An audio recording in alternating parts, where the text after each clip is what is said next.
Saudi আরবের প্রবাসীদের জন্য বড় ধরনের দুঃসংবাদ রয়েছে বন্ধুরা। গত এক সপ্তাহে প্রায় 11,279 জন প্রবাসীকে দেশে পাঠিয়ে দিয়েছে, পাশাপাশি 20 থেকে 21,000-এর মতো প্রবাসীকে গ্রেফতার করেছে। বন্ধুরা, ইতিমধ্যে সৌদি আরবের গেজেট সহকারে আরো বিভিন্ন গণমাধ্যমে প্রকাশিত করা হয়েছে। তো নিউজে কি বলা হয়েছে সেটা আমি আপনাদেরকে জানিয়ে দিচ্ছি।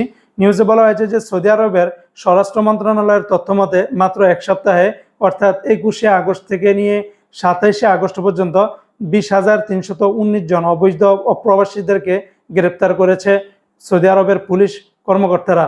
তবে এর ভিতরে 12,891 জন যারা কিনা রেসিডেন্সি আইন ভঙ্গ করেছে এবং 3,888 জন সীমান্ত আইন লঙ্ঘন করেছে এবং 3,540 জন শ্রম আইন লঙ্ঘন করেছে।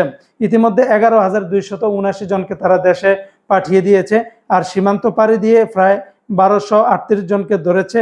এর ভিতরে 50% হচ্ছে ইয়েমেনি নাগরিক আর 49% হচ্ছে ইথিওপিয়ার নাগরিক। তবে 16 জন আটক হয়েছে অবৈধ আশ্রয় এবং পরিবহন দেওয়ার অভিযোগে। তবে এখানে সৌদি আরবের পুলিশ আরও জানিয়েছে কিছু সৌদি নাগরিকও তাদেরকে গ্রেপ্তার করেছে এদেরকে সহযোগিতা করার জন্য। আর যারা এই কাজে ধরা খাবে এদেরকে মিনিমাম 10 থেকে 15 বছর জেল হতে পারে এবং লক্ষ লক্ষ রিয়াল এদের বিরুদ্ধে জরিমানা করা হতে পারে। জেল জরিমানা তো আছেই। তাই যারা আমাদের বাংলাদেশি অবৈধ প্রবাসীরা আছেন, অবশ্যই আপনারা যার যার নিজের অবস্থান থেকে সাবধানতার সহিত চলবেন। তা না হলে যে কোনো মুহূর্তে সৌদি আরবের পুলিশের কাছে ধরা খেলে আপনাদেরকেও দেশে বা জেল জরিমানা হতে পারে।